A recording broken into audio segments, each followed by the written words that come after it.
तो hello student, आज हम बात करेंगे यूजीसी नेट के बारे में। यूजीसी नेट अगर आप करने का सोच रहे हो तो आपको इसमें कंप्लीट गाइडेंस या फिर आपको कह सकते हैं कि सारी जानकारी आपको इस वीडियो में मिलेगी कि किस तरह से एक चीज़ें काम करती है, क्या इसकी एलिजिबिलिटी होती है, क्या इसका सिलेबस होता है और क्या चीज़ें हैं जो आपको ध्यान में रखनी चाहिए यूजीसी नेट की तैयारी करने से पहले। तो ऑटो अकेडमी को सब्सक्राइब कर लीजिएगा, आपको काफ़ी अच्छी चीज़ें आपको यहाँ से जानने की मिलेगी। सबसे पहले हम बात करते हैं यूजीसी नेट है क्या। तो यूजीसी नेट का मतलब होता है यूनिवर्सिटी ग्रांट कमीशन और एनईटी का मतलब होता है नेशनल एलिजिबिलिटी टेस्ट। ये टेस्ट क्यों होता है? अगर आपको असिस्टेंट प्रोफेसर बनना है, पीएचडी में एडमिशन चाहिए या फिर आपको स्टाइपेंड चाहिए, जेआरएफ। जेआरएफ का नाम सुना हुआ है, यूजीसी में जेआरएफ काफ़ी ज़्यादा पॉपुलर है क्योंकि इसमें आपको स्टाइपेंड मिलता है 40,000 रुपये का पर मंथ। जब तक आप अपनी रिसर्च करते हो, पीएचडी करते हो, तो गवर्नमेंट द्वारा आपको एक स्टाइपेंड दिया जाता है, स्कॉलरशिप प्रदान की जाती है जिससे आपको सपोर्ट मिल सके और एक अच्छा आप रिसर्च कर पाओ, अपना पढ़ाई अच्छे से कर पाओ। जूनियर रिसर्च फेलोशिप इसका नाम होता है, जेआरएफ।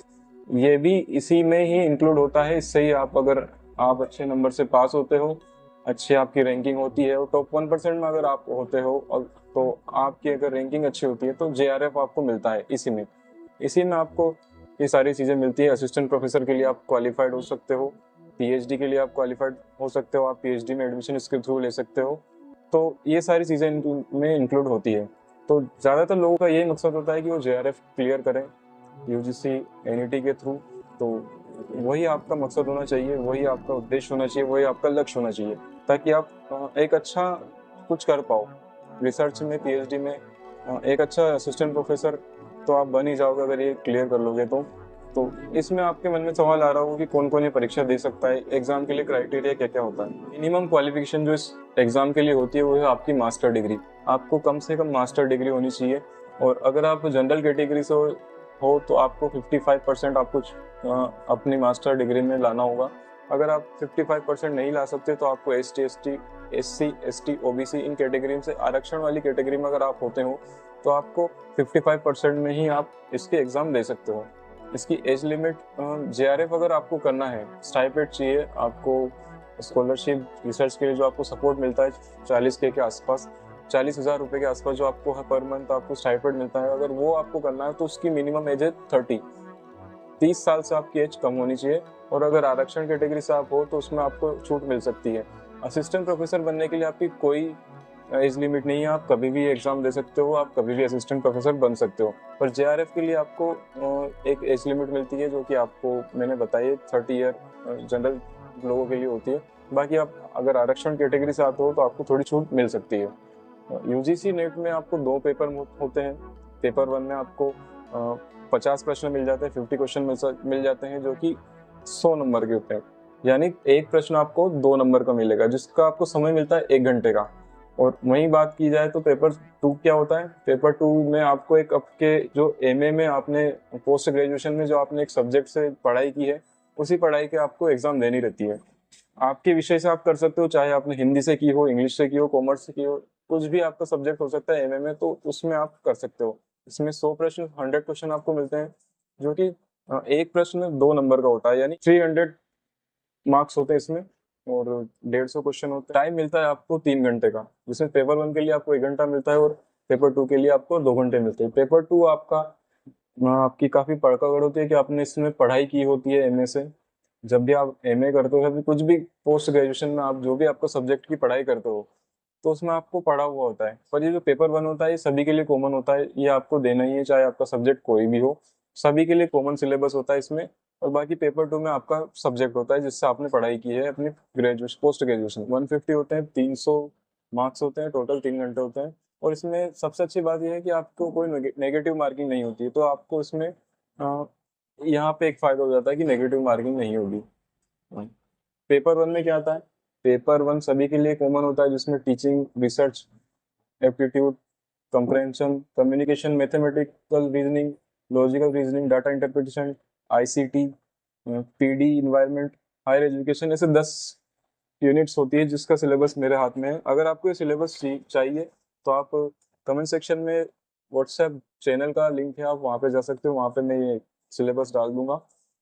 काफ़ी कॉमन सिलेबस है, सबके लिए एक ही होता है, तो आपके लिए भी रहेगा। अगर आपको स्पेसिफिक आपका सब्जेक्ट का चाहिए तो आप मुझे बता सकते हो, वो भी मैं आपको दे सकता हूँ पीडीएफ में। तो यही चीज़ें होती है पेपर 1 में। पेपर 2 में आपका सब्जेक्ट स्पेसिफिकेशन होता है, जो भी आपका सब्जेक्ट होता है, इसमें काफ़ी ज़्यादा सब्जेक्ट होते हैं, जो भी आपने एमए में पढ़ाई करी होगी या फिर पोस्ट ग्रेजुएशन में पीजी कोर्स में आपने जो भी पढ़ाई करी होगी वही इसमें आता है।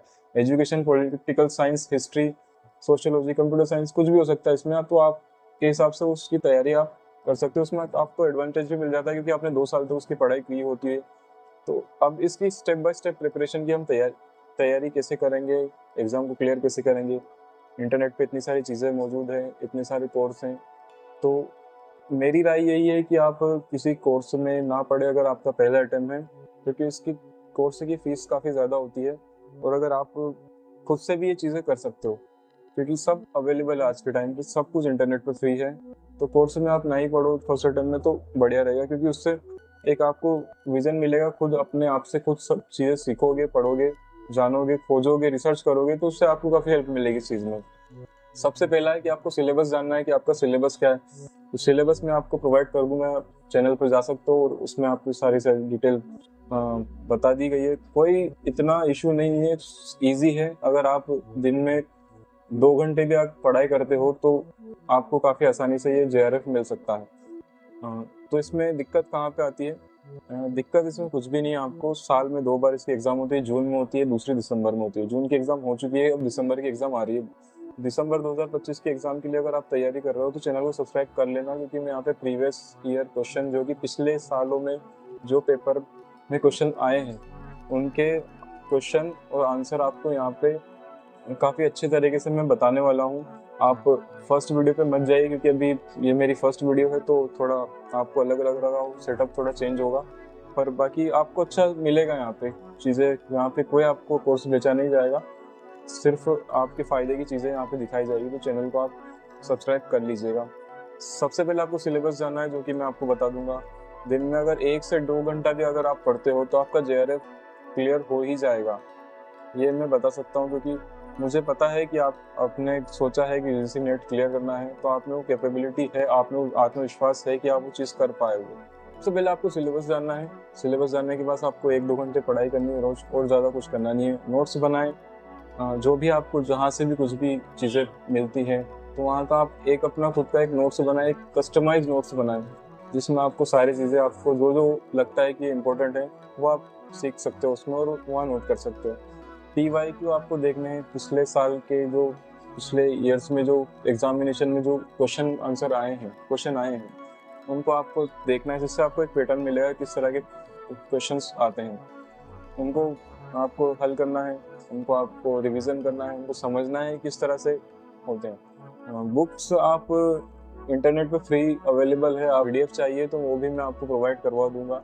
स्टडी मटेरियल मैं आपको प्रोवाइड करवाऊंगा, आप चैनल पे जाके आप चैनल ज्वाइन करिए, आप देखिए, मैं आपको सब्जेक्ट वाइज नोट्स आपको प्रोवाइड किए जाएंगे, PDF, study plan, practice sets आपको प्रोवाइड किए जाएंगे, मॉक टेस्ट आपको देखने को मिले। एक और बात मैं बताना भूल गया आपको कि आपको इंग्लिश हिंदी दोनों में आपको नोट्स मिल सकते हैं, अगर आप जैसा भी आप चाहो, जैसा भी आपको सही लगे। दोनों लैंग्वेज में आप कंफर्टेबल हो उसमें आपको प्रोवाइड करवा सकता हूँ। तो जून और दिसंबर में एग्जाम होती है, 2 बार होती है, तो आपको 2 मौके मिलते हैं, एक साल में 2 चांस मिलते हैं। पर हमें 2 चांस के पीछे नहीं भागना है, हमें एक ही चांस में क्लियर करना है। आई नो कि यू आर केपेबल, कि आप एक चांस में ये चीज़ें निकाल सकते हो और असिस्टेंट प्रोफेसर के लिए आप क्वालिफाइड हो सकते हो। क्वालिफाइड करने के बाद की जो डिटेल है वो आप अगली वीडियो में हम बात करेंगे। पर ज़्यादातर आप चीज़ें इसमें जो मेन टॉपिक्स मैं आपको बता देता हूँ कि आप असिस्टेंट प्रोफेसर बन सकते हो उस यूजीसी नेट के थ्रू। अगर आप जेआरएफ की भी क्वालिफाइड किए कर लो तो आप पीएचडी एडमिशन प्लस स्कॉलरशिप भी आप पा सकते हो। किसी रिसर्च प्रोजेक्ट्स में आप काम कर सकते हो, टीचिंग रिसर्च दोनों में आप करियर बना सकते हो इसमें। सो ये काफ़ी सारी चीज़ें जो आपको इसमें आपके लिए एक काफ़ी अच्छी अपॉर्चुनिटी है। जो मुझे बता सकते हो कि आपका स्पेसिफिक सब्जेक्ट कौन सा है, कमेंट सेक्शन में आप बता सकते हो। तो जितने ज़्यादा सब्जेक्ट के लोग कमेंट करेंगे तो उस हिसाब से मैं आपको नोट प्रोवाइड करवाऊंगा, और आगे की जो डिटेल है वो आपको स्टडी प्लान्स वगैरह आपको मैं भेजता रहूँगा। आप कभी भी मुझसे पूछ सकते हो कमेंट सेक्शन में, आपको उसका रिप्लाई ज़रूर मिलेगा। काफ़ी आपको स्टडी मटेरियल में प्रोवाइड करूँगा, तो चैनल को आप सब्सक्राइब कर लीजिएगा। तो थैंक्स फॉर वॉचिंग। अगर आपने यहाँ तक वीडियो देखा हो तो आगे भी आपको यूजीसी नेट से संबंधित चीज़ें आपको मिलती रहेंगी, उससे रिलेटेड टॉपिक्स में आपको कवर करता रहूँगा। और आई होप कि आपको वीडियो पसंद आया हो, तो फोटो अकेडमी को आप सब्सक्राइब कर लीजिएगा। भविष्य में आपको और भी चीज़ें उसमें देखने की मिलेगी। फ्यूचर में काफ़ी अच्छी चीज़ें मैं आपको बताने वाला हूँ, तो thanks for watching. Auto academy देख रहे थे आप, और चैनल को सब्सक्राइब कर लीजिएगा। सिलेबस मैं आपको प्रोवाइड करवा दूंगा।